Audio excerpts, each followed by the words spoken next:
ನಾನು ಪುನೀತ್ ಅಣ್ಣ ಶಿವಣ್ಣನವರ ಅಭಿಮಾನಿ. ನನ್ನ ಜೊತೆ ಗಂಗಾಧರ್ ಸರ್ ಇದ್ದಾರೆ, ಚೆಕ್ ಪೋಸ್ಟ್ ಹತ್ರ ಮುಳ್ಳಯ್ಯನಗಿರಿಗೆ ಹೋಗೋ ರೋಡ್ ಹತ್ರ. ಅವ್ರಿಗೆ ಮಾತಾಡ್ತಾರೆ. ಸರ್ ಮಾತಾಡಿ. ಎಲ್ಲರಿಗೂ ನಮಸ್ತೆ. ಎಲ್ಲ ಪ್ರವಾಸಿಗರಿಗೆ ಚಿಕ್ಕಮಗಳೂರು ಜಿಲ್ಲೆ ಏನು ಮುಳ್ಳಯ್ಯನಗಿರಿ ಮತ್ತು ದತ್ತಪೀಠ ಜರಿಫಾಲ್ಸ್ ಕಡೆ ಹೋಗ್ತಿರೋ ರೂಟಲ್ಲಿ ಫಸ್ಟ್ ಸ್ಟಾರ್ಟಿಂಗ್ ಚೆಕ್ ಪೋಸ್ಟ್ ಸಿಗುತ್ತೆ.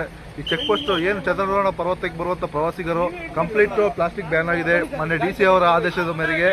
ಹಾಗಾಗಿ ಬರುವಂಥ ಎಲ್ಲ ಪ್ರವಾಸಿಗರು ಏನು ಪ್ಲಾಸ್ಟಿಕ್ ಐಟಮ್ ಇದೆಯೋ, ವಾಟರ್ ಬಾಟಲ್ ಆಗಿರ್ಬೋದು, ಚಿಪ್ಸು, ಲೇಸು, ಕುರ್ಕುರೆ, ಜ್ಯೂಸ್ ಐಟಮ್ ಇದೆ, ಎಲ್ಲ ಕಂಪ್ಲೀಟ್ ಬ್ಯಾನ್ ಆಗಿದೆ.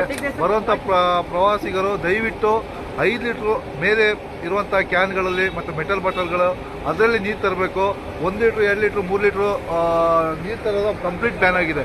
ದಯವಿಟ್ಟು ಬರುವಂಥ ಪ್ರವಾಸಿಗರು, ಚಂದ್ರದ್ರೋಣಕ್ಕೆ ಬರುವಂಥ ಪ್ರವಾಸಿಗರು ಯಾವುದೇ ಕಾರಣಕ್ಕೂ ಪ್ಲಾಸ್ಟಿಕ್ ತರಕ್ಕೆ ಹೋಗಬೇಡಿ.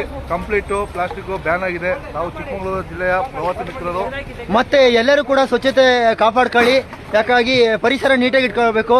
ಹಾಗಾಗಿ ಎಲ್ಲರೂ ಕೂಡ ಮರಗಿಡಗಳನ್ನು ಬೆಳೆಸಿ ಮತ್ತೆ ಅರಣ್ಯವನ್ನು ಕಾಪಾಡಬೇಕಂತ ಹೇಳ್ಬಿಟ್ಟು ಎಲ್ಲರಿಗೂ ಕೇಳ್ಕೊತೀನಿ. ನಿಮ್ಗೆಲ್ಲರಿಗೂ ಒಳ್ಳೇದಾಗಲಿ. ಮತ್ತೆ ದೇಶ ನಮಗೇನು ಮಾಡ್ತಾ ಅನ್ನೋದು ಮುಖ್ಯ ಅಲ್ಲ, ದೇಶಕ್ಕೆ ನಾವೇನು ಮಾಡೋದು ಅನ್ನೋದು ಮುಖ್ಯ. ನೀವು ಎಲ್ಲಿ ಬೇಕಲ್ಲ ಆ ಥರ ಬಿಸಾಕೋದಲ್ಲ. ಅದನ್ನು ನೀಟಾಗಿ ಇಟ್ಕೊಂಡ್ರೆ ನಿಮ್ಮ ಮನೇಲಿ ಹೆಂಗೆ ನೀಟಾಗಿ ಇಟ್ಕೊಂತೀರ ಹಂಗೆ ಕೂಡ ನೀಟಾಗಿ ಇಟ್ಕೊಳ್ಳಿ. ನಿಮ್ಗೆಲ್ಲರಿಗೂ ಒಳ್ಳೇದಾಗಲಿ. ಕರ್ನಾಟಕ ಜನತೆಗೆ ಒಳ್ಳೇದಾಗಲಿ.